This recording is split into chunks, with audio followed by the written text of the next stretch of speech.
Hello guys, welcome back to my YouTube channel. आज हम बात करने वाले हैं मल्टीपल क्वेश्चंस के बारे में एंड शॉर्ट लॉन्ग क्वेश्चंस के बारे में। किस टाइप में आपका पेपर आएगा उसी टाइप में मैं कुछ क्वेश्चंस लेके आया हूँ फर्स्ट चैप्टर से रिलेटेड। उन क्वेश्चन के बारे में हम जानेंगे। ऑब्जेक्टिव क्वेश्चन है, शॉर्ट क्वेश्चन भी है, लॉन्ग क्वेश्चन है। किस टाइप में क्वेश्चन आते हैं पेपर में वो सब के बारे में हम जानेंगे आज। साथ ही में क्वेश्चन जो है फर्स्ट चैप्टर के वो कौन कौन से हैं उनके बारे में हम जानने वाले हैं। जुड़े रहिए वीडियो में एंड तक, और चैनल पर नए हैं तो चैनल को सब्सक्राइब जरूर कीजिएगा एंड वीडियो को लाइक कर दीजिएगा। अब हम स्टार्ट करते हैं वीडियो को। यहाँ पर आप देख सकते हैं multiple choice question. Multiple choice question के बारे में जानेंगे सबसे पहले हम। फर्स्ट क्वेश्चन है हमारा, health is a state of complete physical, mental, social wellbeing, not merely absence of disease and infirmity, this was stated by. ये क्या कहता है क्वेश्चन कि हेल्थ क्या है। हेल्थ एक कंप्लीट फिजिकल, कंप्लीट शारीरिक रूप से, मानसिक रूप से, सोशल रूप से एक पर्सन जो होता है वो स्वस्थ होता है। उसे स्वस्थ कब माना जाता है? जब उसमें किसी प्रकार की कोई डिजीज नहीं होती है। उसे क्या कहा जाता है? यहाँ पर आपको क्या कहा जाता है, क्या कहोगे उसको? तो यहाँ पर 4 ऑप्शन दिए गए हैं आपके पास। कौन सा ऑप्शन करेक्ट है आप कमेंट कीजिएगा। United State Health Agency, National League for Nursing, World Health Organization, National Institute of Health. तो कौन सा ऑप्शन करेक्ट है आप बताइएगा मेरे को। यहाँ पर ऑप्शन करेक्ट होगा आपका सी, वर्ल्ड हेल्थ ऑर्गेनाइजेशन। आपने अगर फर्स्ट चैप्टर अच्छे से पढ़ा है तो आपको जो है ये क्वेश्चन जो है आपको बहुत ही हेल्पफुल रहेंगे एग्ज़ाम के लिए।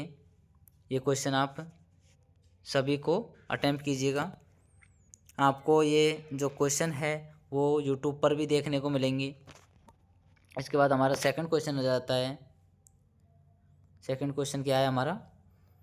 अकॉर्डिंग टू मैस्लो, मैस्लो हेयरची का जो लॉ है उसके अकॉर्डिंग ह्यूमन नीड्स यानी कि मानव की जो नीड्स है हाईएस्ट लेवल किस लेवल तक की है, वो यहाँ पर हम को बताना है कि किस लेवल तक की नीड्स है वो कौन सी है। तो इसमें फिजियोलॉजिक नीड्स है, सेफ्टी एंड सिक्योरिटी है, belongingness and affection, self actualization, esteem and self respect. तो इसमें से क्या हो सकता है?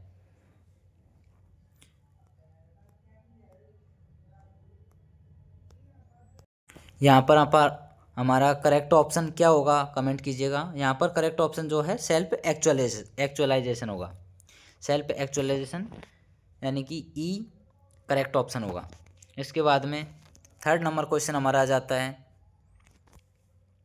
The term health is defined in many ways, यानी कि हेल्थ को कई तरीक़ों से डिफाइंड किया जा सकता है। The most accurate definition of the health, health की सबसे अच्छी डेफिनेशन कौन सी है वो यहाँ पर हमको बतानी है।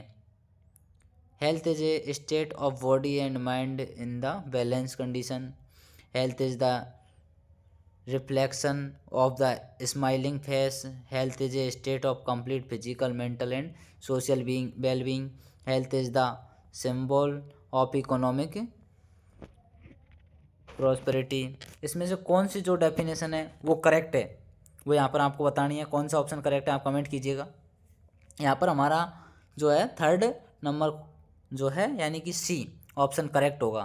हेल्थ क्या है? State, health is a state of complete physical, mental and social wellbeing. इसके बाद में फोर्थ नंबर क्वेश्चन आ जाता है हमारा। फोर्थ नंबर क्वेश्चन क्या है? इज ए डिसऑर्डर, यानी कि यहाँ पर ब्रैकेट दिया हुआ है यानी कि रिक्त स्थान दिया हुआ है यहाँ पर स्टार्टिंग में एज से पहले। यहाँ पर रिक्त स्थान दिया हुआ है इज ए डिसऑर्डर ऑफ और बैड फंक्शनिंग, यानी कि डिसऑर्डर है और बैड फंक्शनिंग है। वो क्या हो सकता है? Which lead to departure of the good health. इसमें से क्या हो सकता है? डिजीज़ है, हेल्थ है। हेल्थ तो डिसऑर्डर हो ही नहीं सकता है।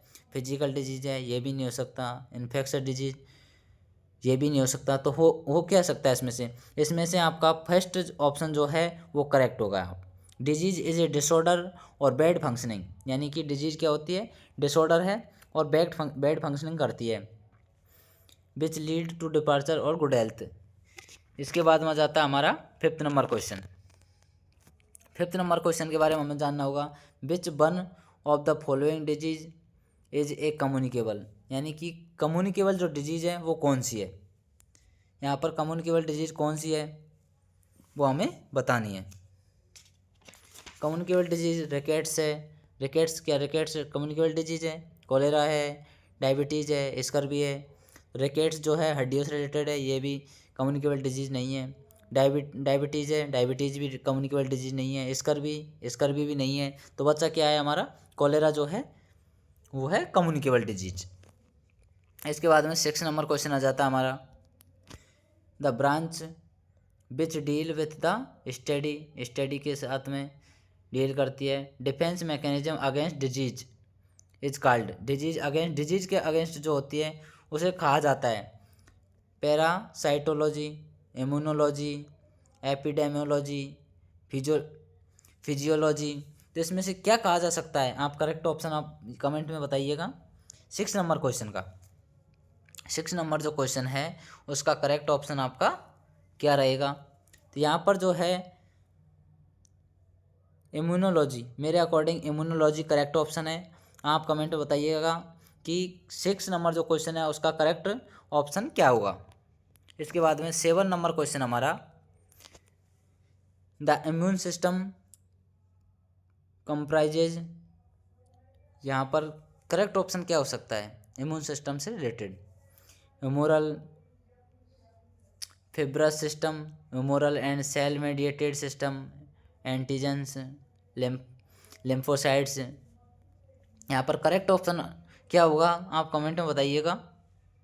7 नंबर क्वेश्चन का करेक्ट ऑप्शन यहाँ पर मेरे अकॉर्डिंग जो करेक्ट ऑप्शन है वो है यहाँ पर humoral and cell mediated system, ये यहाँ पर आपका करेक्ट ऑप्शन होगा। इसके बाद में 8th नंबर क्वेश्चन आ जाता है। 8th नंबर क्वेश्चन क्या है, which of the following is not a dimension of common sense illness perception.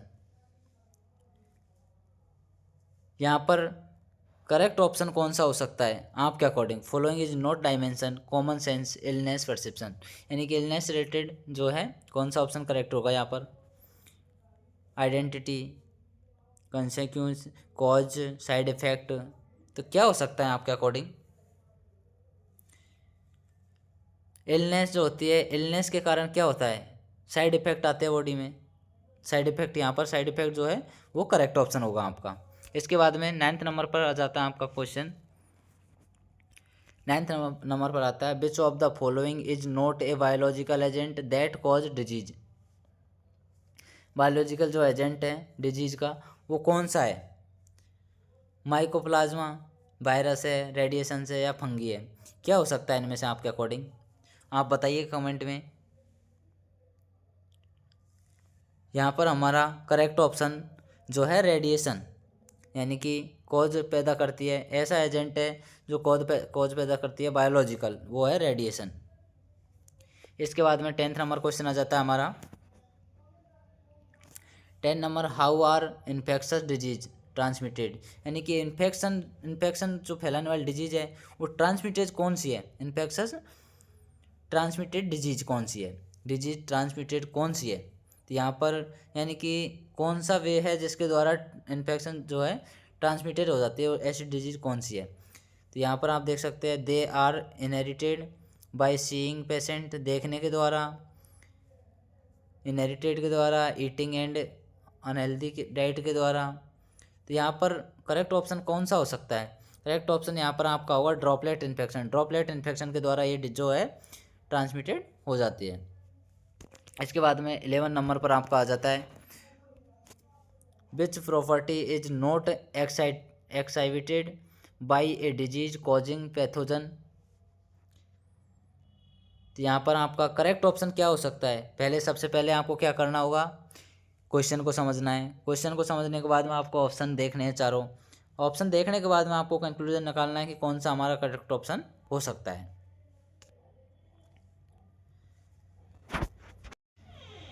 ऐसी कौन सी डिजीज ऐसे कौन से पैथोजन है जो डिजीज उत्पन्न करते हैं? इनमें से क्या हो सकता है यहाँ पर correct option? In excited disease causing pathogen. तो यहाँ पर आपका करेक्ट ऑप्शन जो है कोऑपरेशन। कोऑपरेशन को हिंदी में क्या कहते हैं? कमेंट में बताइएगा कौन सा ऑप्शन करेक्ट हो सकता है। मेरे अकॉर्डिंग तो यहाँ पर कोऑपरेशन जो है करेक्ट ऑप्शन है। इसके बाद हम वेरी शॉर्ट जो क्वेश्चन है उनके बारे में जानेंगे। वेरी शॉर्ट क्वेश्चन कौन कौन से बन सकते हैं फर्स्ट चैप्टर में से, यानी कि definition of WHO health. Health की जो डेफिनेशन है WHO का अकॉर्डिंग वो आप अच्छे से याद कर लीजिएगा। इसके बाद में सेकंड नंबर क्वेश्चन हमारा है describe type of need according to Maslow. Maslow के अकॉर्डिंग क्या करना है? Type of need according to Maslow. Maslow के अकॉर्डिंग डिस्क्राइब करना है टाइप्स नीड के, आवश्यकता क्या क्या है। इसके बाद में enlist factor affecting health. Health को अफेक्ट करने वाले जो फैक्टर है उनके नाम लिखने हैं आपको शॉर्ट में, यानी कि नाम यहाँ पर लिखने हैं। इसके बाद में फोर्थ नंबर आपका क्वेश्चन है write down states of illness behaviour. States यानी कि स्टेटेज करनी है इलनेस बिहेवियर जो है उसके।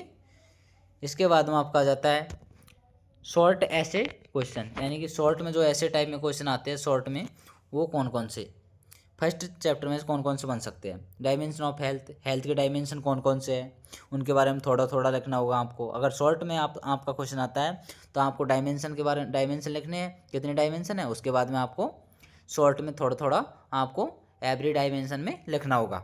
इसके बाद में ह्यूमन बेसिक नीड्स थ्योरी, इसके बारे में आपको थोड़ा सा पढ़ लेना है। इसके बाद में आ जाता है आपका थर्ड नंबर पर फैक्टर इन्फ्लुएंसिंग हेल्थ। हेल्थ को अफेक्ट करने वाले जो फैक्टर है उनके बारे में आपको पढ़ लेना है। इसके बाद में आपका आ जाता है इम्पैक्ट ऑफ इलनेस, यानी कि इफेक्ट जो होता है इम्पैक्ट करती है इलनेस को on the patient and family, यानी कि जो बीमारी होती है वो पेशेंट एंड फैमिली को कैसे इम्पैक्ट करती है उसके बारे में आपको पढ़ लेना है। ये जो क्वेश्चन आपको मैं बता रहा हूँ ये क्वेश्चन बनते हैं फर्स्ट चैप्टर में से, शॉर्ट में ये क्वेश्चन बन सकते हैं। इसके बाद में आपका फिफ्थ नंबर क्वेश्चन जो है वो कौन सा है? Write down type of illness की जो टाइप है वो आपको लिखने हैं। ये आ जाते हैं शॉर्ट ऐसे क्वेश्चन। इसके बाद में आपका आ जाता है लॉन्ग ऐसे क्वेश्चन। लॉन्ग ऐसे क्वेश्चन कौन कौन से बन सकते हैं? यानी कि एक पेपर में आपके जो है जैसे कि नर्सिंग फंडामेंटल का जो मेन पेपर होगा उसमें आपके 2 लॉन्ग क्वेश्चन आएंगे। लॉन्ग क्वेश्चन आपके कितने होंगे? 2 लॉन्ग क्वेश्चन होंगे। तो यहाँ पर आप देख सकते हैं फर्स्ट चैप्टर में से कौन कौन से लॉन्ग क्वेश्चन बन सकते हैं। फर्स्ट चैप्टर में से आपका है डेफिनेशन हेल्थ और इलनेस की definition, accumulation cause risk factor कौन कौन से illness and explain the health illness continuum को एक्सप्लेन करना है आपको डिटेल में। और जो है रिस्क फैक्टर कौन कौन से है फैक्टर आपको लिखने होंगे, डेफिनेशन लिखनी है हेल्थ की और इलनेस की। ये एक क्वेश्चन बन जाता है लॉन्ग। इसके बाद में आपका सेकंड नंबर पर जो क्वेश्चन बनता है वो है define immunity discuss in detail. Immunity जो है उसको डिस्कस करना है डिटेल में इम्यूनिटी को। इसके बाद में टाइप ऑफ इम्यूनिटी के टाइप आपको लिखने होंगे, कौन कौन से टाइप है, टाइप के बारे में आपको डिटेल में लिखना होगा। कम से कम जो लॉन्ग क्वेश्चन आता है आपका उसके आपको 4 से 8 पेज भरने होंगे। लॉन्ग क्वेश्चन में आपको 4 से 8 पेज भरने होते हैं। जैसे कि 10 नंबर का क्वेश्चन आएगा आपका लॉन्ग क्वेश्चन तो उसमें 4 से 8 पेज आपको भरने होते हैं। इसके बाद में थर्ड नंबर क्वेश्चन आपका आज कौन सा है वो यहाँ पर आप देख लीजिएगा। थर्ड नंबर है what are the stages of impact of illness behaviour. क्या इम्पैक्ट पड़ता है इलनेस का बिहेवियर पर, एक्सप्लेन इन डिटेल में एक्सप्लेन करना है। ये 3 क्वेश्चन जो है लॉन्ग ऐसे टाइप क्वेश्चन बनते हैं फर्स्ट चैप्टर में से। इस तरह से हमारा कंप्लीट फर्स्ट चैप्टर में से जो क्वेश्चन पे बनते हैं एग्ज़ाम में कौन कौन से क्वेश्चन आ सकते हैं फर्स्ट चैप्टर से रिलेटेड वो मैंने आपको यहाँ पर कंप्लीट बता दिया है। इसी तरह की वीडियो आती रहेंगी। आप कमेंट कीजिएगा कि आपको वीडियो कैसी लगी है। वीडियो अच्छी लगी है तो लाइक कीजिएगा, अपने दोस्तों तक शेयर कीजिएगा और कोई भी कमी रहती है वीडियो में तो आप कमेंट के द्वारा मेरे को बताइएगा, उसमें सुधार किया जाएगा। और आपको अच्छे अच्छे क्वेश्चन जो है मिलते रहेंगे चैनल के द्वारा एंड वीडियो के द्वारा। पोल के द्वारा भी आपको मैं जो है क्वेश्चन प्रोवाइड करवाऊँगा। कौन से? Objective question. तो इस तरह से हम कंप्लीट जो है कवर करेंगे सिलेबस को नर्सिंग फंडामेंटल का। जो मेन टॉपिक है, जो इम्पोर्टेंट टॉपिक है एग्ज़ाम के लिए, वो मैं आपको वीडियो के ज़रिए करवाऊँगा। चैनल पर नए हैं तो चैनल को सब्सक्राइब ज़रूर कर लीजिएगा एंड वीडियो को लाइक कर दीजिएगा और अपने दोस्तों तक शेयर कीजिएगा। Thank you for watching.